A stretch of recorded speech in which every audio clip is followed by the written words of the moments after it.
the Radio Misfits Podcast Network.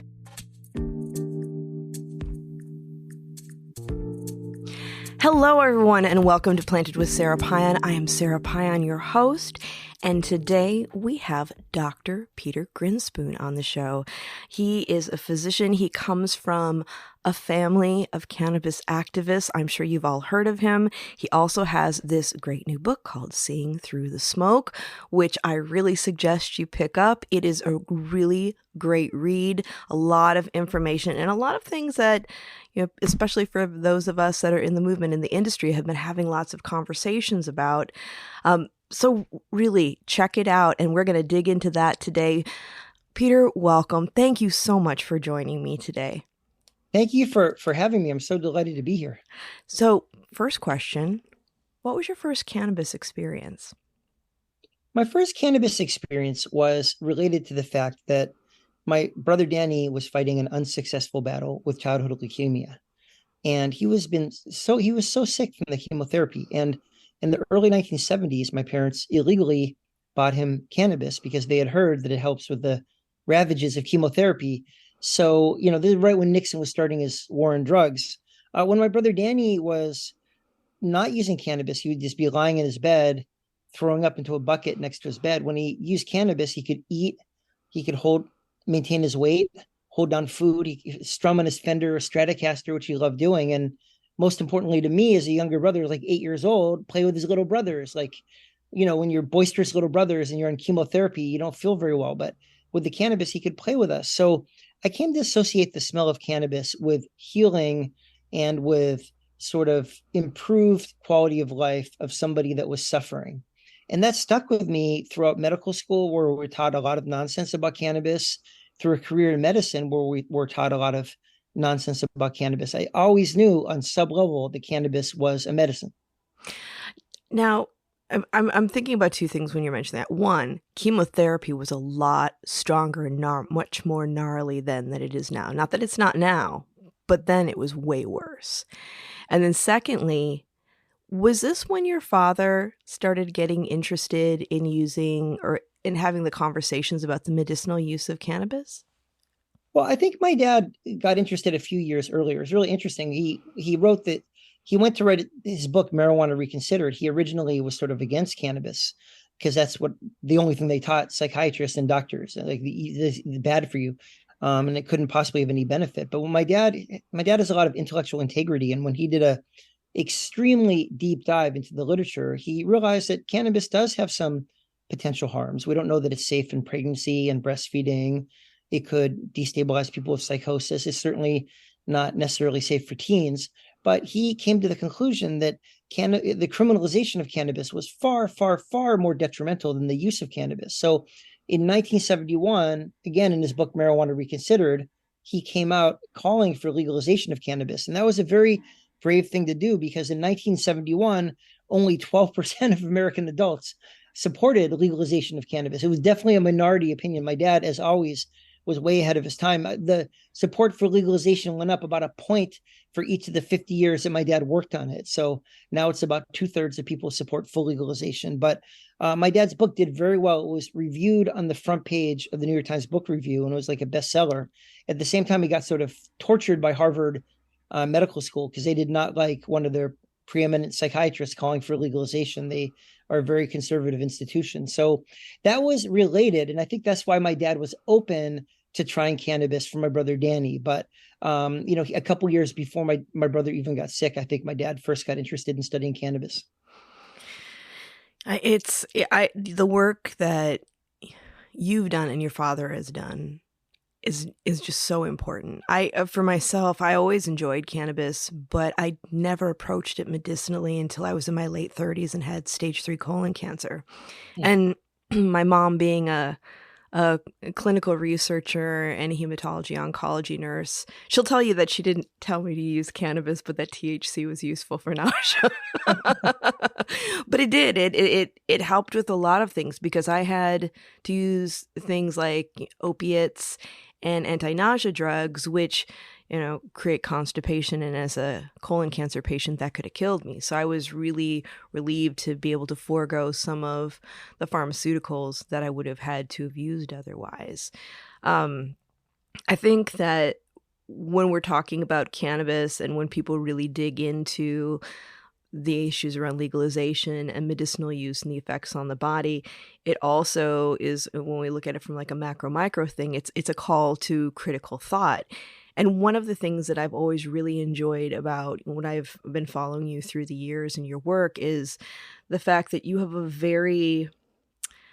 your approach with it, your perspective as a physician and as an advocate is not all of it's all great, it's a panacea, or it's all horrible. You have a very balanced view on that. And I think we need to have more conversations about that. I couldn't agree with you more. It's really important to me to be balanced. And, the people who are against cannabis are really close-minded. And, a lot of the physician groups like the American Medical Association and the American Psychiatric Association still put the words medical marijuana in these derogatory quotation marks. And they don't treat people with cannabis, and they don't read it about any of the benefits. They're just in this like bubble chamber where it's all this satanic weed. And it's really unfortunate because we've been deferring to the psychiatrists about cannabis. My theory is that they don't know very much about it at all because they just get this negative perspective and they don't treat people. I think the anti-people need to be much more humble and open to the benefits. I mean, there's a reason why 94% of Americans support legal access to medical marijuana. It works.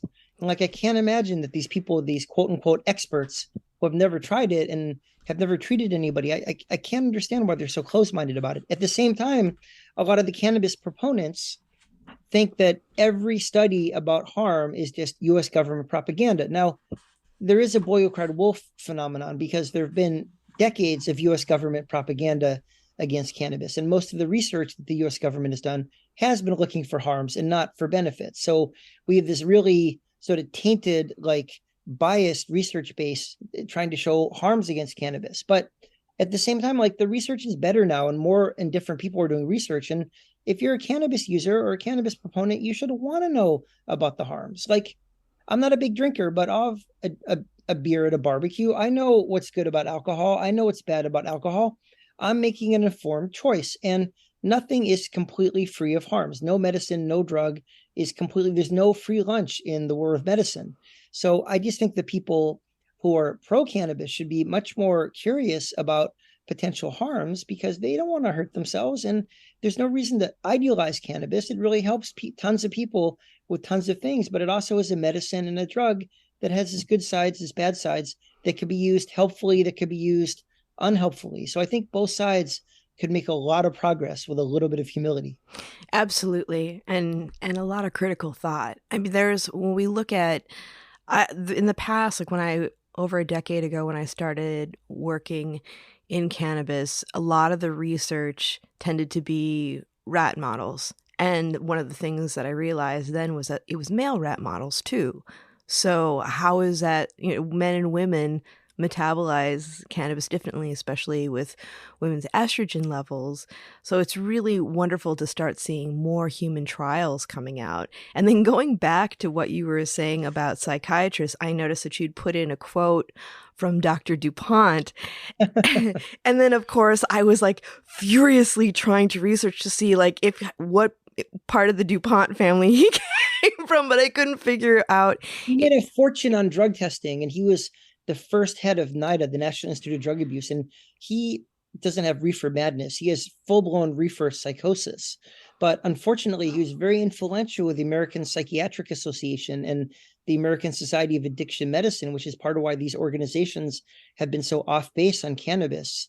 The American Society of Addiction Medicine recently has gotten a little bit better, and they stand for decriminalization at least. But really, there was very little distance between US government propaganda and what all the psychiatrists were thinking and saying about cannabis for many, many decades. And it just makes it all the more amazing that my dad, a prominent psychiatrist, could, as it were, see through the smoke and really figure out what's what and go against the grain, regardless of what personal consequences there were. And but it also, my chapter on doctors in cannabis is called Do Be No Harm. And there's a whole chapter about like why and how the doctors were on the wrong side of the war on drugs and how they didn't or couldn't think for themselves like my dad did, and how they were very sheep-like in terms of all the political pressures that they were under, and how they were complicit in this war on cannabis users, where we've arrested 20 million people, mostly with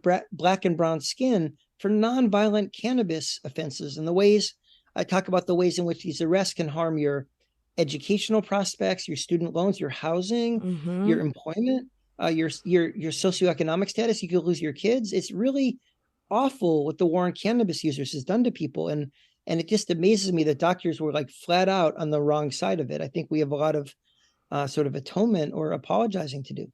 And there are still physicians that are actively against it. I mean, just, 12 years ago, my oncologist had no problem with me getting a medical recommendation for cannabis, but he had to refrain from giving it to me because the head of his practice was actively against it. So I had to talk my gastroenterologist through the process because she'd never written a recommendation before. And then later on, I noticed, because I was working in a medical cannabis dispensary, that the head of that practice that I had been working with before had changed his tune, and I was actually seeing recommendations coming in from him. But even then, getting recommendations from physicians and then having to call for verification was always very tricky because they didn't want to be on the record for it. And now we're worried about being persecuted. Yeah. You just look at when Proposition 215 was legal. It came about in California in 1996. The Clinton administration, Barry McCaffrey, the head of the drug czar, they were trying to put doctors in prison for writing cannabis prescriptions. And it still is federally illegal. It's interesting. I read a lot about this in my book, but what a particular type of doctor, of course, all doctors are individuals, but generally speaking, their vantage point onto cannabis really affects what they think about it. So, for example, the oncologists tend to be very pro. Who would be an oncologist and be against medical marijuana? Like, they see it helping their patients with their weight, with their appetite, with their sleep, with their pain, with their anxiety, with their nausea. Something like 90% of oncologists support medical marijuana. At the other side of the spectrum is like the pediatric psychiatrists who see the rare but genuinely distressing cases of where cannabis, along with a bunch of other things, steroids, psychostimulants, psychedelics, alcohol, tobacco, can help trigger psychotic episodes. And then they tend to overgeneralize and think cannabis is bad for everybody. So I think it really depends on your vantage point. And then for doctors in general, it's a real paradigm shift with the medical marijuana. With other drugs, if you have high blood pressure, I'm like, take 10 of Lipitor and I'll check it again next month. Or if you have high cholesterol, here's 10 of, 5 milligrams of this and I'll check it again. And with cannabis, it's more iterative. We make some suggestions and the person tries one thing, they try another thing. It's really a paradigm shift for doctors. So combine that with the fact that doctors haven't been taught anything about the endocannabinoid system. A lot of what they've been taught has been fluffed up nonsense about the harms, many of which contain a kernel of truth. They're not completely fabricated, and that they're not taught about any of the benefits or about any of the nuts and bolts. A lot of doctors are very intimidated by cannabis, and they're hungry for better information, but they're just not getting it, or they're getting it very, very slowly. Yeah, that's so true. I mean, that's living in the bubble of the Bay Area that I do. When I was the head of education for the dispensary that I worked for, I would often, a couple times a year, I would get the folks from palliative care at UCSF coming in with their pharmacology students. And the biggest thing that the pharmacology students would do was like throw different things at me and be like, tell me the dosage and the ratio for treating someone with this or with this or with this. And I would say, well, it doesn't work that way with your pharmaceuticals. Like, you have to figure out what works well for somebody and you have a starting point. That's what we do with cannabis. Our goal is to find the ideal ratio at the lowest volume that creates a desired reaction in the body. Right, and everybody's different, so it makes it a little bit harder. People really react differently to cannabis. Some people, you give them a milligram or two, it helps with their anxiety. Other people can use a lot more for their anxiety. It's so personalized. It is. And, that's what I always try to tell people in my classes. If you read a great book, you look at research, you go to a class, what you're getting back is a report back on how the majority of human beings have reported back responding to cannabis, but with the thousands of people that I've worked with, I've had 4 people who had highly uncomfortable psychoactive experiences with high ratios of CBD to THC, and we're talking like 30-1, which should be non-euphoric for most of us. Or the fact that we should talk about some people are sensitive to CBD. They can get a general malaise, they can get anxious, and then let's not forget about the cytochrome P450 interaction. And that's one thing that I always tell people, you always need to talk to your doctors about your cannabis use so they get a full picture. And even if they don't know a lot about it, they understand if you say cytochrome P450, they know what they're looking at. Yeah, absolutely. I'm a huge, huge advocate, as you can tell from reading my book, Seeing Through the Smoke, of open communication between doctors and patients. Now, a lot of patients are afraid to mention their cannabis use to their doctors because of decades of snide, judgmental, stigmatized dismissal. Right. And I think the doctors have to do a much, much better job, even if they're anti-cannabis, of creating a climate where patients can talk about what they're using. This is true for all drugs, not for cannabis. I mean, it kills people when patients don't feel like they could speak up about their benzo use, their opiate use, their recreational drug use. So doctors have to do a much better job. At the same time, patients have to advocate for themselves. And even if your doctor is sort of stuffy and has OFS, the dreaded OFS, which I coined in my book, old fart syndrome, and just isn't very comfortable talking about it, you have to let them know because, their medication interactions and their anesthesia requirements. If you use cannabis heavily every day, you have higher requirements for anesthesia if you go under surgery. Now, that's not a big deal, but it's a bigger deal if the anesthesiologist doesn't know about it. If they know about it, they can just accommodate for it. So, huge believer in open communication between doctor and patient, even if it's difficult. Really, really important. Yeah. And doctors are, they're catching things. They're picking up on stuff that other people may not. Like back in, I think it was like 2013, one of my best friends who I've known since childhood, she's a general practitioner in Colorado, and she was actually working, I think she was doing some locum work in the ER for a while. So she called me and she's like, I'm seeing something really weird and I want to know what your thoughts are. I'm seeing young men coming in with cyclical vomiting that isn't, the only thing that's helping them are hot showers, and the only thing they have in common is that they consume large amounts of cannabis. Have you seen this? And I hadn't at that time. And she's like, I don't know what to make of it, but I'm seeing patterns, and if you hear of anything like this, will you let me know? I mean, that is a not uncommon side effect of cannabis use. It's really interesting. Like, cannabis helps alleviate nausea in most people, but it's sort of like a paradoxical reaction. If you overstimulate, I guess it's a TRP1 receptor, you can get a paradoxical reaction. Just like Benadryl makes most people sleepy, but it'll make some people like wide awake. They'll have a paradoxical reaction, and it can make people vomit uncontrollably. Now, it is impossible to distinguish cyclical vomiting syndrome from cannabis hyperemesis syndrome unless you stop using cannabis for 3 to 6 months. If you stop using cannabis and the problem goes away, it was cannabis hyperemesis. If you stop using cannabis and 6 months later, you're still spending 2 or 3 nights overnight in the ER barfing your brains out, it was cyclic vomiting syndrome. There's no cannabis involved.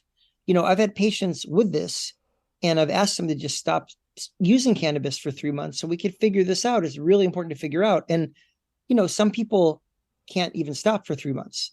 So I think it's really true that some people do get addicted to cannabis. That's my definition of addiction, is continued use despite negative consequences. At the same time, the rates of cannabis addiction have been so fluffed up by the psychiatrists in the war on drugs. They have these criteria that include tolerance and withdrawal. And if you just have tolerance and withdrawal, you get cannabis use disorder. But everybody who uses cannabis medicinally has tolerance and withdrawal. We have tolerance and withdrawal with our benzodiazepines, with our opiates. We don't use tolerance and withdrawal in the definition of who's addicted to opiates or to benzodiazepines, because all the medical patients would get roped in. And why rope in all the medical patients? But because of a hangover from the war on drugs, we still include cravings and tolerance and withdrawal in our definitions of cannabis use disorder. And that's how they exaggerate. And then this goes back to people not believing about the harms. I mean, the government lied about this. I even have people saying the government lied about cannabis. Why should I get a COVID vaccine? It's like, once you lose credibility, it's really hard to get it back. So I think we need to sort of dismantle all this like hangover from the war on drugs, such as the completely inflated definition of cannabis use disorder, and come up with a more accurate definition that, on the one hand, doesn't rope in unnecessarily all the medical patients. You really harm someone when you give them a definition of addiction, a diagnosis when they don't have addiction. They get treated with stigma. They don't get given pain medications by doctors. This has been shown over and over and over again. At the same time, the smaller percentage of people who genuinely do get addicted to cannabis need to be treated with empathy and with skills. So we need to really come up with a much better diagnosis. I have some suggestions in my book for how we could go about doing this, but our definitions currently are failing us. They are. They are. And it seems like we've been talking about this whole time, it's either going in one direction or another. And really having observation without judgment is a huge part of it. I mean, it's like what I always will tell people, even though we create our own endogenous cannabinoids, not all of us tolerate phytocannabinoids. And the most important message around that is, and that's okay. And that doesn't mean that other people shouldn't have access to it. It just means you don't need it. And you need to look at other alternatives or other things to do. But not having conversations about that and not having conversations about bad relationships with cannabis really does us a disservice, because then we create greater stigma by avoiding these conversations. And then if somebody who has a larger voice experiences this, then that just becomes the message. It's almost our Tylenol moment in cannabis. We have to be really balanced with our conversations around it. Even like when I remember once when I was in a dispensary, I was working in the dispensary, and this gentleman came up and he had a syringe of Fico oil, slams it on the table, looks at me, says, "I used cannabis to get off of hard drugs, and now this isn't helping me." And I looked at him and I said, "Well, I don't have the tools to help you with this, but what I can say is that cannabis is not going to fill any holes that you have. Who do you need to talk to? What kind of support do you need to help you through this situation?" Because, we need to, it isn't about shaming somebody or making somebody feel like they're weak. It's about giving them the support that they need to recover or create some semblance of balance for themselves. But and I really would be interested in what you think about this. But when we look at harm reduction and bad relationships with substances, I think one of the hardest things for people in recovery and coming back into their best selves is the pressure from other people and the shame around the relationship with the substance and making them feel like they failed and being hopeless. No, absolutely. I mean, I unfortunately know a lot about addiction and recovery because I'm 15 years in recovery from opiate addiction. That's what my first book was about. It was called Free Refills: A Doctor Confronts His Addiction. And I got this horrible addiction, like life-threatening addiction to prescription opiates. I actually lost my medical license for 3.5 years. Wow. And then worked and got it back, and then worked to help other doctors get over their addiction. So I've come full circle in the addiction thing. And, recovery from addiction, drugs can really help. Particularly if you're addicted to opiates, Suboxone and methadone, there's really good data that they have a 50 to 80% reduction in overdoses and deaths, which is really amazing, which is why I don't necessarily use cannabis to treat someone with opiate addiction. I use Suboxone because you have to go where the data is. We just don't have that data with cannabis yet. But I certainly use cannabis as an adjunct in treating people with all kinds of addictions. It helps with opiate addiction, helps with the pain, with the anxiety, with the insomnia. With opiate addiction, it really, really helps with the withdrawal symptoms. I've withdrawn from opiates dozens of times trying to get clean 15 years ago, and nothing was nearly as helpful as cannabis. I mean, they give you clonidine, which just slows your heart rate down a little bit. It doesn't do anything for the soul-crushing withdrawal symptoms. Cannabis really helps. So, it's just so ironic that it was a talking point of the war on drugs that cannabis was a gateway to harder drugs, which never turned out to be true. There was never any evidence for that. That was just a great big nothing burger of the war on drugs. But cannabis increasingly is looking like a very helpful gateway off of addiction for many people. I've had success getting people off alcohol with cannabis. I've met thousands of people that have got off opiates using cannabis. I just don't use that as a primary treatment. And, the whole addiction recovery world has been so dominated by Alcoholics Anonymous and the 12 steps. And they have just this dogmatic, like, abstinence for life, which has no scientific basis behind it whatsoever. And, they shame people. You're on Suboxone. You're not really in recovery because that's replacing a drug with a drug. And I think we need to just throw that whole paradigm out and like forget that we ever knew it and really have a much bigger recovery tent, which includes people on methadone, which includes people on Suboxone, which includes people that are using these phenomenally exciting new psychedelics, old psychedelics, newly proven to be effective. My dad wrote a book on psychedelics too and got in trouble for that in 1979, calling for the use of psychedelics in psychiatry. He was way ahead of his time. But people using cannabis should be welcomed at recovery. An important part of recovery from addiction is peer support, but it doesn't have to be this 12-step nonsense, which is very religious, very Christian. It can be very alien, nothing against Christians, but it can be very alienating to people, very dogmatic. You just sit in a room and repeat platitudes. I'm not a huge fan. I mean, I have friends that benefit from 12-step programs, and I wouldn't want to take them away from everybody because, they work for a very small subset of people. 12-step programs are life-saving. So I don't want to take them away, but that shouldn't be what most people who are struggling to recover from addiction get exposed to, that nonsense and that dogma. We need to have a very broad recovery tent and meet people where they are so they feel welcome. So I had a recent piece, I think it was in Stat Magazine, in defense of Cali Sober, which was basically, he was in defense of Suboxone and methadone and psychedelics and cannabis, and just saying, we don't need to stick with the dogma of the past. We need to follow the science and, again, meet people where they are. This will save lives. Yeah. Well, I had, there was a friend of mine who I met through her being a medical patient coming into the dispensary. And she had been I think she had been sober for many years and had used a 12-step program, but she had started a group for people who had been in a 12-step program and also used cannabis as a support group. And I was like, which are tons of people. It's tons of people. Yeah. And they're doing really well. They, by and large, are doing really, really, really well. The psychiatrists completely miss this. It's completely invisible to them. But people are doing so well. And it's harm reduction because, in a perfect world, we'd all whatever, exercise, do yoga, eat tofu. No one would need anything. But in reality, most people or many people need something at the end of the day. And cannabis is so much more helpful and less harmful than these other substances. Right. Well, I noticed my friends who've been through 12-step programs, I mean, back in the day, it was like chain smoking and coffee. And hey, I'm a coffee achiever. I've got my cup here. But, I always wondered, I was like, so cigarettes instead of drinking. That goes back to a whole nother problem with Alcoholics Anonymous and the 12-step program. It's so arbitrary. Which are the good drugs and which are the bad drugs? Caffeine's a good drug. Hey, tobacco's a good drug, even though it kills 500,000 people a year. So we all smoke at the meetings. But cannabis is bad because that's what the psychiatrists tell us. It's so hypocritical and ridiculous. And when it comes to drugs, my dad had a great quote about illegal drugs. He said, well, the use of illegal drugs does not always make the user act irrationally. It certainly can cause the non-user to act irrationally. And we just need to be open-minded and start from scratch, because with the drug war, we've been fed so much nonsense about all of these drugs. I mean, here we have alcohol, which kills 150,000 people a year. It causes cancer if you have 3 or more drinks a week now with the new research.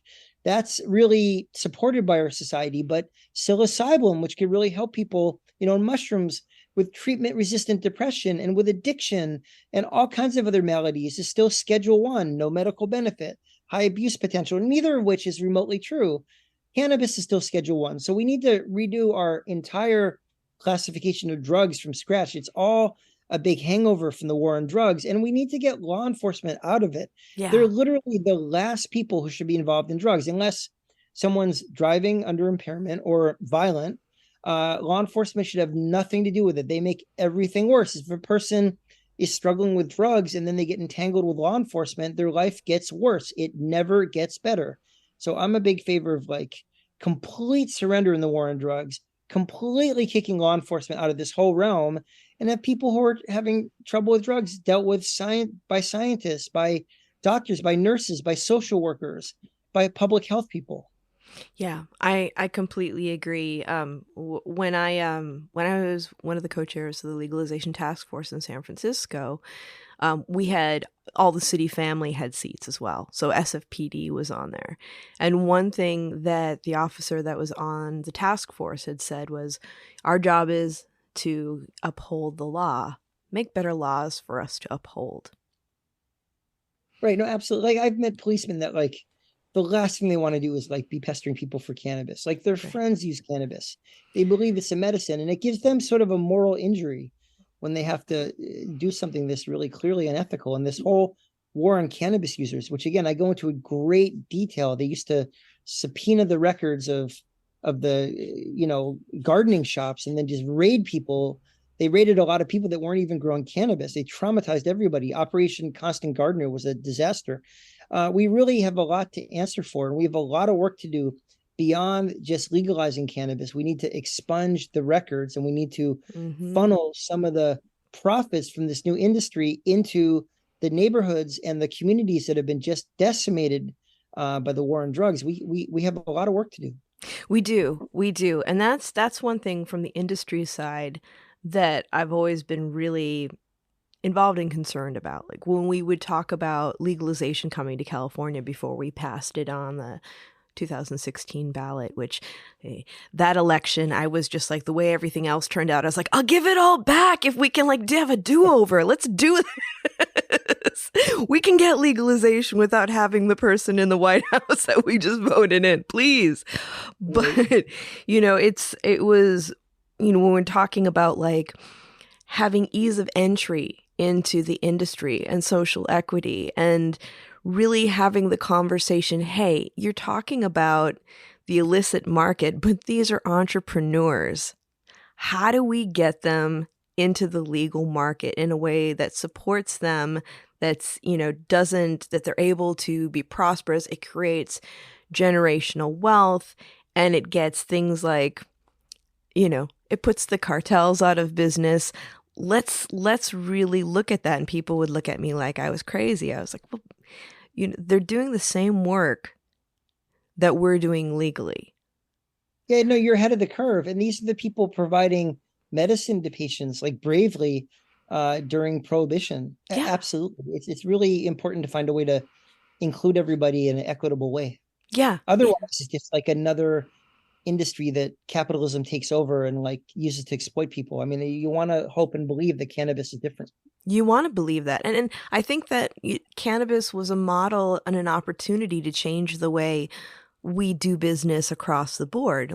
Like when we were in the 215 days medicinal cannabis, there were community agreements where we did things to support the community. We put money back in.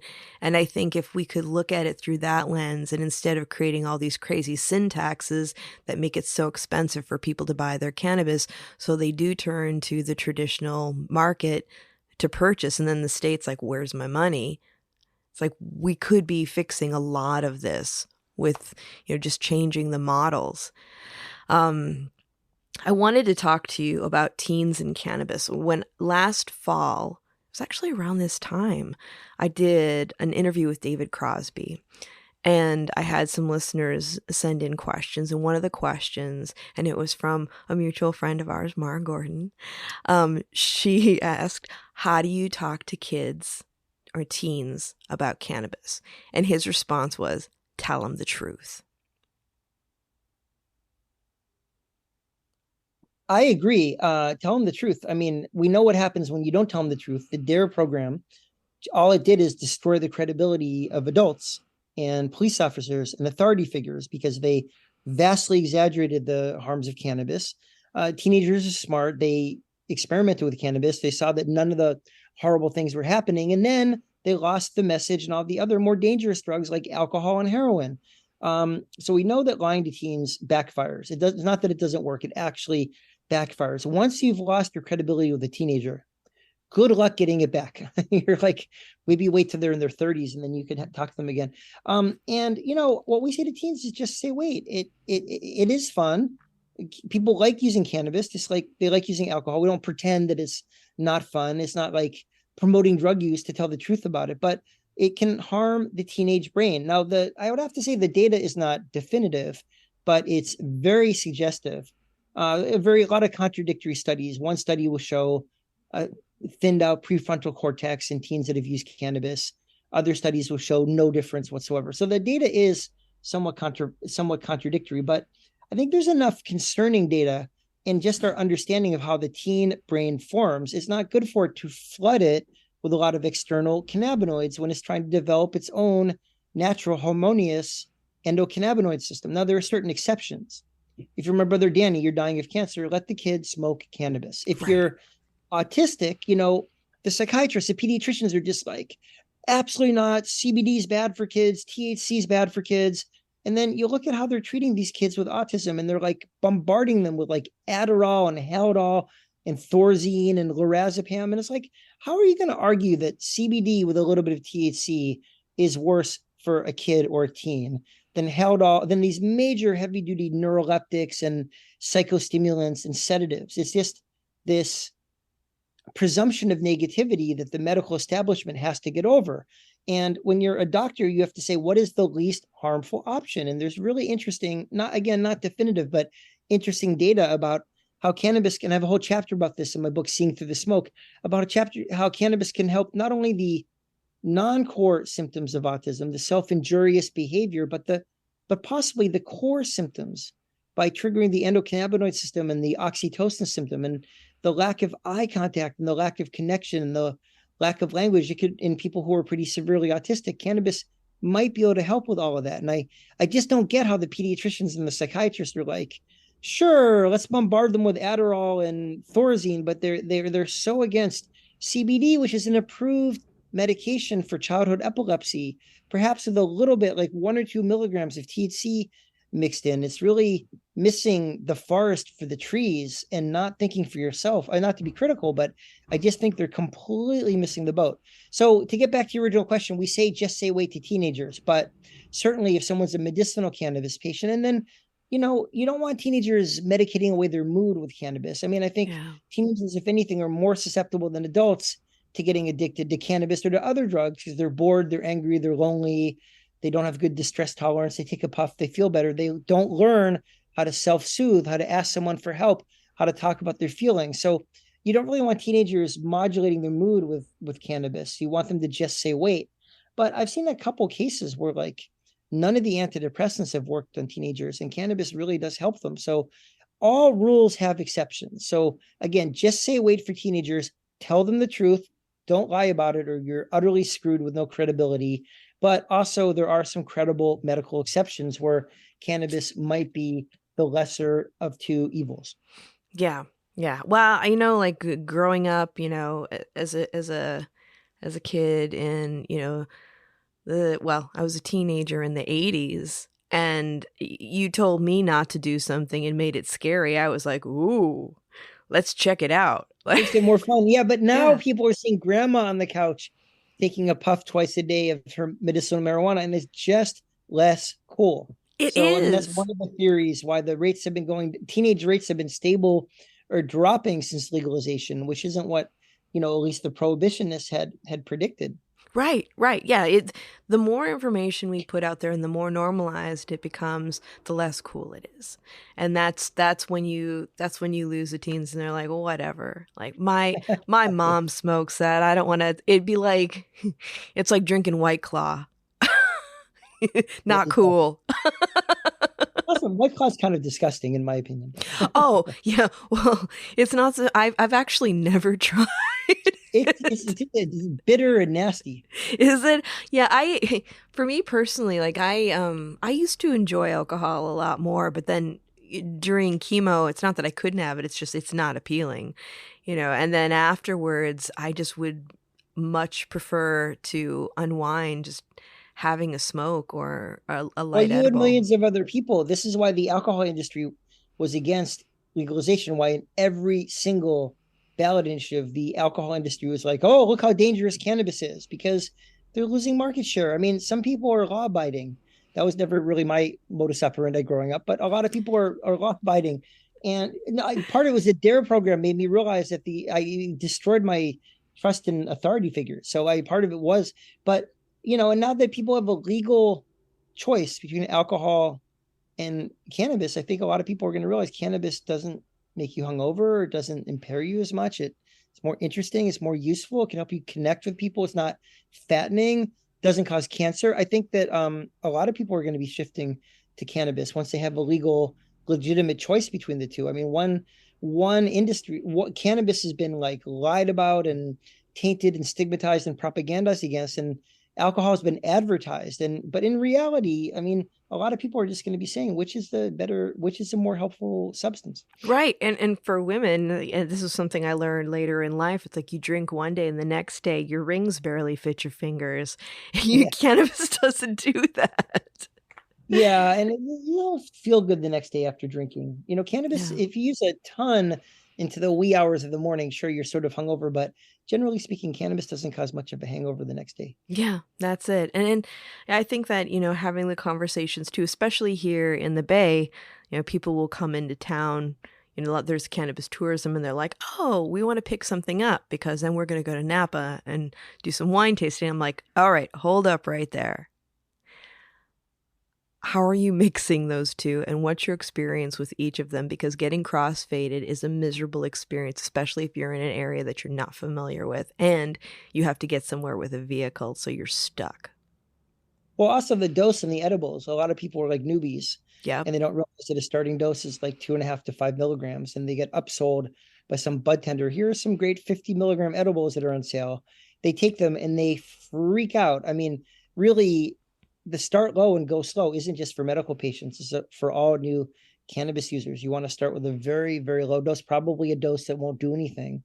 And then the next time take a little bit more and then a little bit more. You don't want to, nobody dies. There's no way to fatally overdose from cannabis, but it is a miserable experience if you take more cannabis than you intended. It could be very anxiety provoking, very unsettling. So you really want to pay close attention to the dosage. Yeah, absolutely. Absolutely.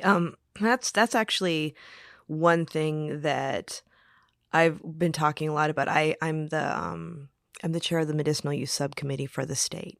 And we've had in public comment physicians coming online and saying, don't financially stress out dispensaries by requiring that they educate their staff because that's not their job. They're not healthcare practitioners. And then I get really upset because I'm like, no, they're not. But you can train people to help people navigate through the modes of use and dosage without giving medical advice, because we need to make sure people have safe, successful outcomes. And to say, I agree with you completely. There needs to be training. Bud tenders, to no fault of their own. In fact, in part because the doctors don't know anything about cannabis, so people go to the bud tenders for information, get put in a position of like coming very close to giving medical advice. And I think bud tenders absolutely need training, like we all do, but bud tenders in particular, because they're public facing and people are asking medical questions about what they should be talking about, what they shouldn't be talking about, when they should say talk to your doctor. I think that would save lives. I mean, not save lives, but it would save a lot of misery because there's just a wide range of people out there.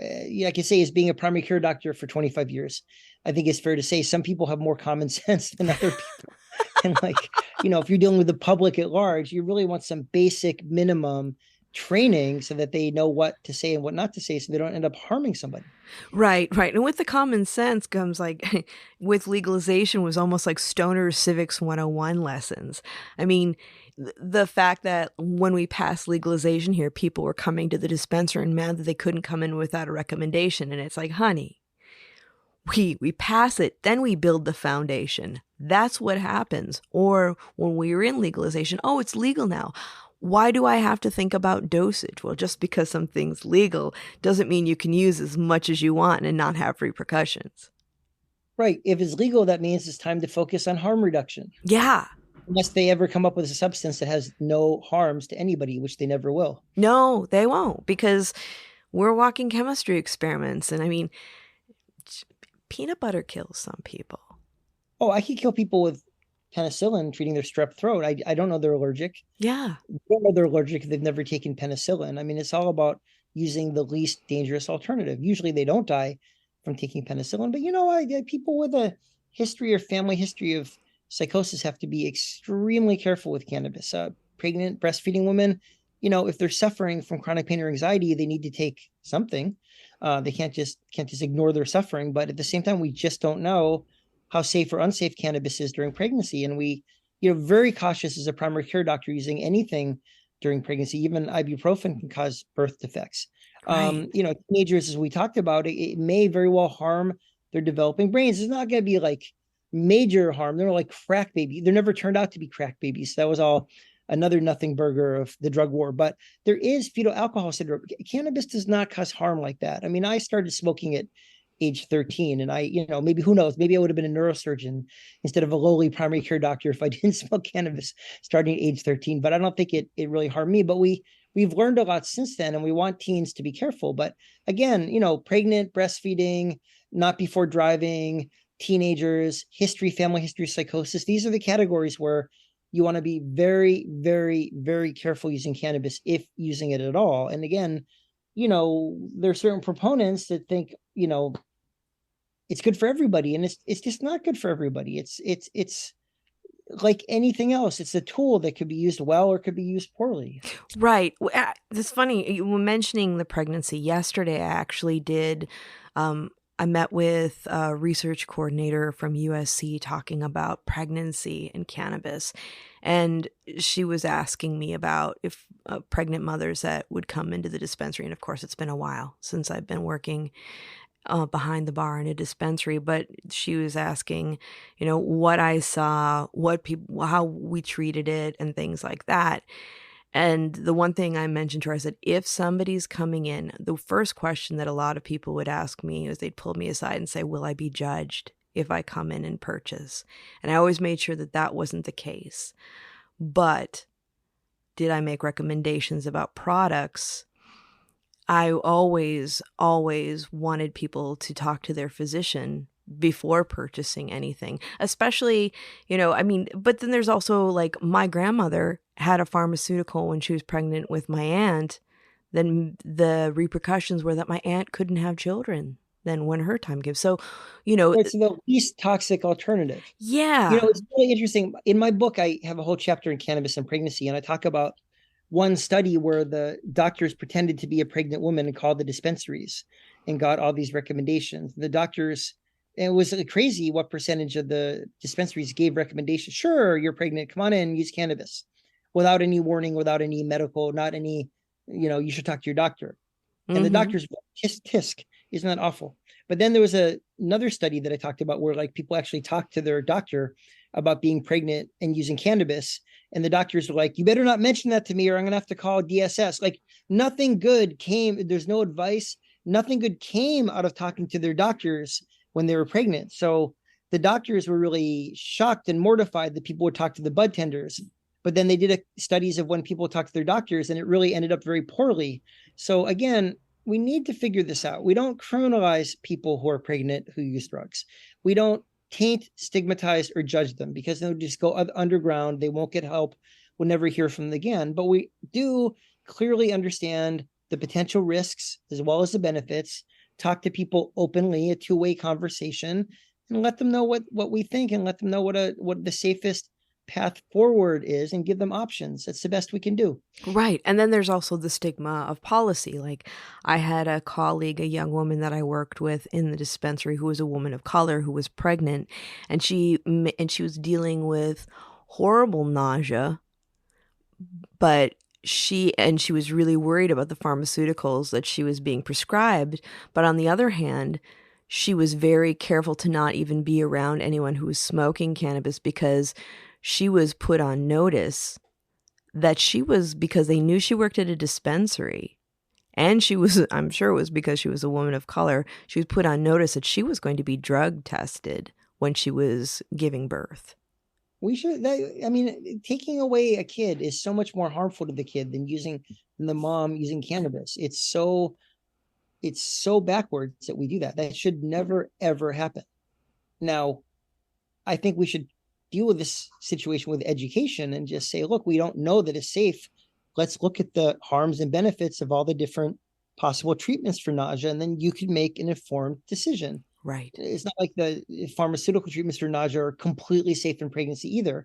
Let's let people make informed decisions, then let's stop criminalizing them. Yeah. I'm so glad that you wrote this book. I think that you see it through such a critical eye, seeing both sides of it, the conversations that we need to have.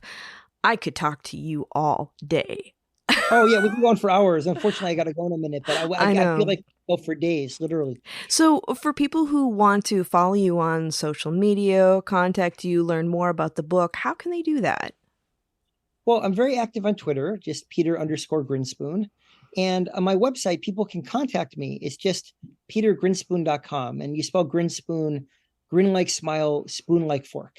And it's literally just petergrinspoon.com. And there's a contact me button that goes right to my regular email. So if people have questions, they want to clarify something that was said, feel free to check out on my website. And on my website, you can find my book, or you can find it on Amazon or Barnes and Nobles. It's pretty easy to find, Seeing Through the Smoke.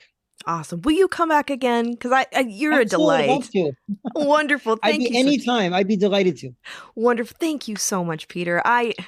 This is a conversation that's a long time coming. I've been really excited about having you on the show, and just thank you for all the work that you and your family have done to really help us see through the smoke. Well, you're welcome. And we all have a lot more work to do. We sure do. But it's a great time to be alive, and it's a great time to be involved in cannabis. We're slowly but surely winning the battle. We are. Together, we can make it happen. We're making it happen. Yep. Thank you for all that you do. Thank you. Take care. All right, you too. Bye-bye. Bye. Have a good day. You too. And everyone, remember, if you like listening, please give us a review, share it with a friend. Let us know what your favorite episodes are. And if you'd like to stay in touch over social media, we are Planted with Sara Payan on Facebook and Planted with Sara on Instagram and Twitter. You can also go to our website, www.plantedwithsara.com, or listen to us on our parent network, Radio Misfits Network, where there are other great podcasts, like one of my favorites, the Winemakers Podcast. So check it out. You can listen to Planted wherever you listen to your favorite podcast, whether that's Pandora, Spotify, Amazon, Google, Apple, Stitcher. Tune in. We are there.